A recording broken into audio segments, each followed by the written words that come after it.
시옷 인스티튜트. 여러분 안녕하세요. 시온연구소입니다. 오늘은 창의 경영 두 번째 창의적 사고에서 세 번째 시간 창의적 사고의 기초에 대해서 얘기해 볼 거고요. 학습 목표는 확산적 사고와 수렴적 사고의 특성을 이해한다. 창의적 사고와 기업 경영 및 문제 해결의 관계를 설명할 수 있다라고 얘기하고 있는데, 오늘 단원에서 중요한 것은 그 사고의 두 가지 과정인 확산적 사고와 수렴적인 사고에 대해서 좀 이해하는 것이 중요할 것 같아요. 생각력이 보시면 경영자가 되려면 창의적 사고가 필요할까? 과학자도 아닌데 경영의 창의성이 무슨 도움이 되지? 라고 얘기를 하고 있는데, 이 창의성이라는 게 비범한 게 아니라고 했죠. 그냥 생각하는 거라고 했어요. 생각하는 힘이라고 했는데, 그렇게 된다면 내가 경영해야 되는데, 내가 기업을 이끌어야 되는데 생각을 안 할 수는 없잖아요. 그러니까 매우 중요한 사고라고 볼 수 있겠어요.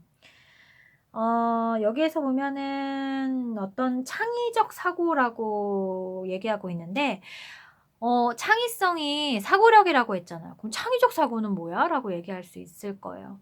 그러니까 창의성이 사고력인데, 이 창의적인 사고와 논리적인 사고를 조금 떨어져서 조금의 차이를 인정하고 있기 때문에 사고력 안에 창의적인 사고와 논리적인 사고를 이제 좀 구분지어서 얘기를 하고 있는데, 창의성이 사고력이고 논리성도 사실 사고력이거든요. 그러니까 결국에는 이 창의성이든 논리성이든 어쨌든 간에 생각하는 거고 생각해내는 거는 마찬가지예요. 그런데 이 창의적인 사고와 논리적인 사고의 어떤 방법들이 조금 다르거든요. 그래서 그걸 구분하기 위해서 하나는 창의적인 사고라고 얘기하고 하나는 논리적인 사고라고 얘기해요.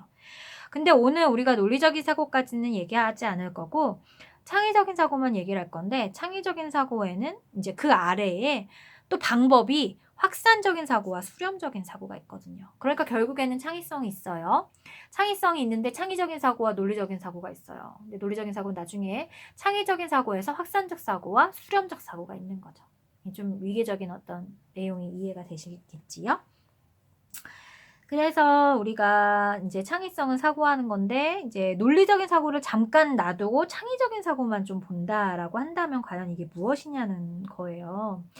그래서 창의적인 사고는 이제 아까 우리가 1단원에서, 아까가 아니죠? 예전에 우리가 얘기했던 1단원에서 얘기했던 창의성에 대한 정의도 마찬가지예요. 그래서 여기 보면 독특한 해결책을 제안할 수 있는 신선한 관점으로 문제와 상황을 바라보는 방식이다. 그러니까 창의적인 사고는 창의성인데 그거를 이제 논리적인 사고와 구분짓기 위해서 만든 단어라고 보시면 돼요.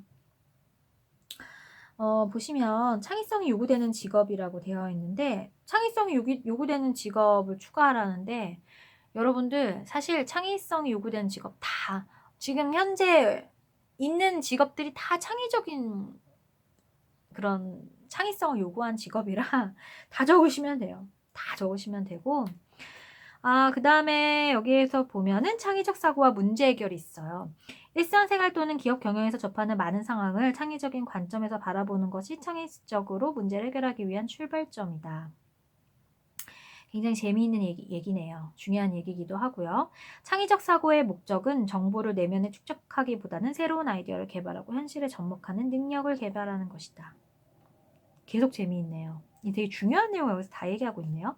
창의적 문제 해결은 창의적 사고에 따른 독특한 상상력이 기초함으로써 주어진 상황과 문제에 대하여 임기응변의 대응이 아닌 새로운 아이디어와 혁신적인 해결책을 추구한다. 지금 요 단원이 매우 중요한데요. 그래서 여기서 키워드를 그럼 한번 찾아볼까요? 일상생활 또는 기업 경영의 출발점이다. 네, 창의적 사고가요. 그리고 또 정보를 축적하고 새로운 아이디어를 개발한다. 그래서 현실에 접목한다. 네.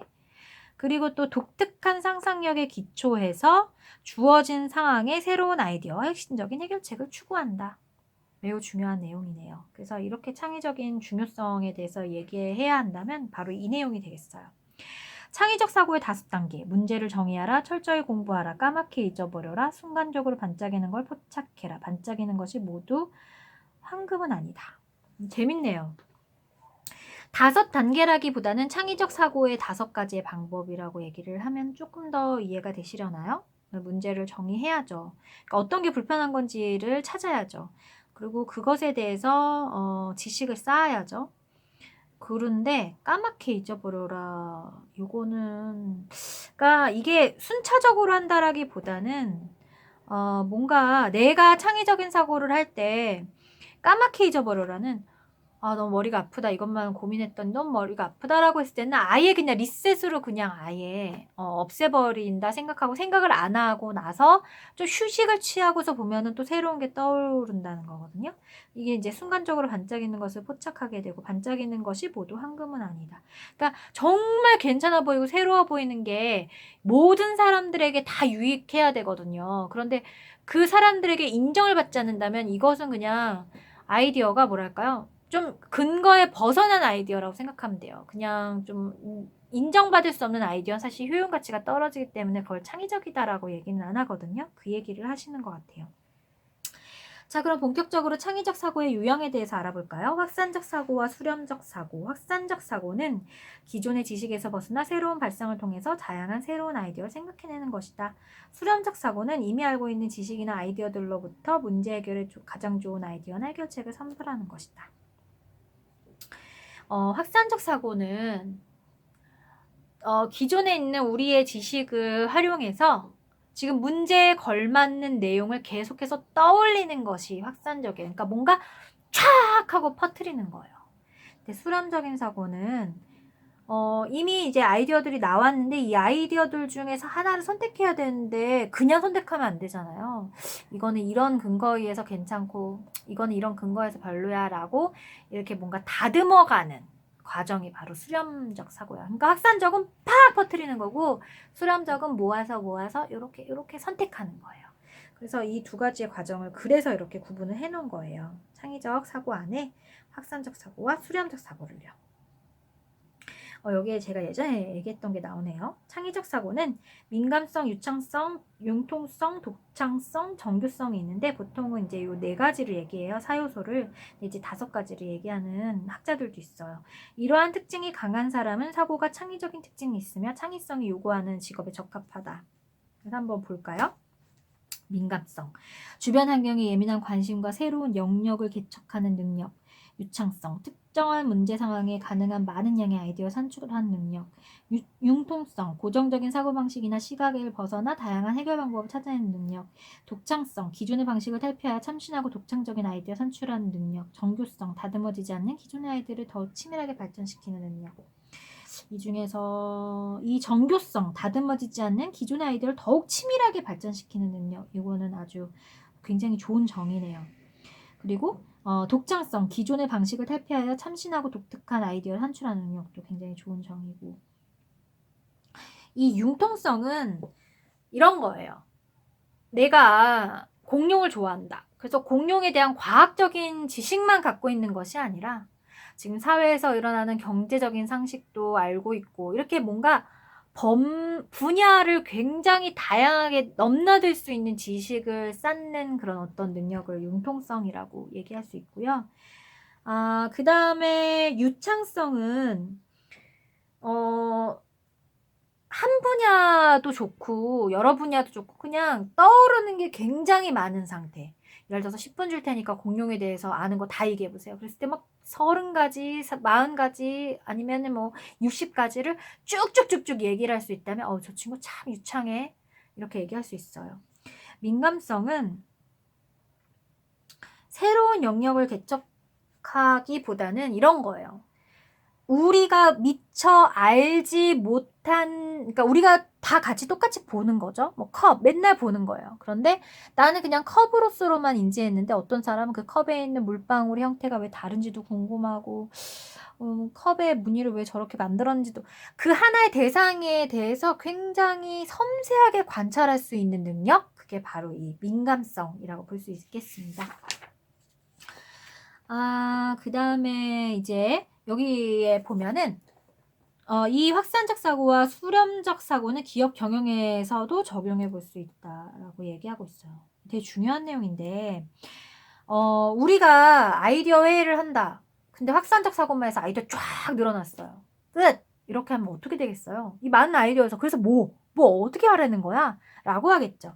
그렇기 때문에 수렴적인 어떤 사고를 통해서도 그 회의를 다듬는 과정이 필요하겠죠. 결국에는 기업에서 회의를 할 때 확산적인 사고를 한 다음에 수렴적인 사고를 해야 결과물이 나온다라는 거죠. 그래서 이런 것들을 좀 어떻게 보면 디자인 띵킹이라는 분야에서 이제 요즘에 많이 얘기하고 있는데 회의 과정에서 이러한 과정은 매우 중요하다라는 거예요. 그 다음에 창의적 사고의 방해 요소가 있는데 선입견, 고착화, 학습된 무력감, 심리적 두절이 있는데 이게 되게 중요한 얘기예요. 이게 회사 생활하다 보면은 이런 것 때문에 되게 고민 많이 할 텐데 중요한 건 그겁니다. 그러니까 편견을 가지고 있느냐 가지고 있지 않느냐가 중요한 게 아니라 사람마다 다 생각이 다를 수 있는데 그 생각을 얘기할 수 있는데 그 생각이 지금 현재 오늘의 문제 상황에 얼마나 맞느냐 이걸 봐야 된다는 거예요. 그 사람의 위치나 그 사람의 평상시 재밌는 얘기를 많이 했으니까 저 사람 말이 맞아가 아니라 오늘 문제 상황에 얼마나 근거 있는 이야기를 누가 하느냐에 초점을 맞춰야 되는 거지. 뭐 저 사람은 좋은 대학 나왔으니까 저 사람 말이 맞아. 뭐 이런 식으로 판단해서는 절대 안 된다는 얘기를 하고 있는 거예요. 그다음에 창의적 사고 기법의 필요성이 있는데 이거 예전에 제가 좀 찍은 것 같아요. 그쵸? 창의적인 사고 기법 다음 주에 할 거예요. 다음 주에 할 거니까 넘어가고 창의성과 창의적인 노력. 창의성의 노력을 해야 되겠죠? 창의적인 노력이 비록 성공적인 결과로 이어지지 못한다 하더라도 그 자체로 큰 의미가 있어요. 그래서 제가 회의할 때마다 아이디어를 막 내거든요. 근데 그 아이디어가 계속해서 다 실패했어요. 그런데 뭐가 남는 거예요? 내가 냈던 그 아이디어를 위해서 내가 모았던 정보 수집에 있어서 나는 그 정보를 알게 된 거잖아요. 앞으로 그 정보가 쓰일지 못 쓰일지는 모르겠지만 어쨌든 간에 새로운 정보를 습득할 수 있는 좋은 기회를 얻었다라는 거에 큰 의미를 두셔야 돼요. 근데 나중에 다 쓸 일이 있더라고요. 그리고 마인드맵에 대한 이야기를 하고 있는데 마인드맵은 다 아시죠? 네, 그래서 넘어가겠습니다. 그 다음에 이제 수행활동이 나왔는데, 가와 나가 있어요. 가. 다음 글을 읽고 세렌디피티의 사례를 찾아서 그의 창조적 노력이 무엇인지 정리해보자. 이거는 찾아야 되기 때문에 여러분들이 개인적으로 1대1로 해보세요. 그러니까 나 혼자 해보세요. 네. 그 다음에 두 번째, 다음 글을 읽고 5개의 경영, 의사, 결정 과정 중에 하나 선택해서 확산적 사고 기법과 수렴적 사고 기법이 어떻게 적용할 수 있는지 선택해보자. 굉장히 어려운 문제인데 이거는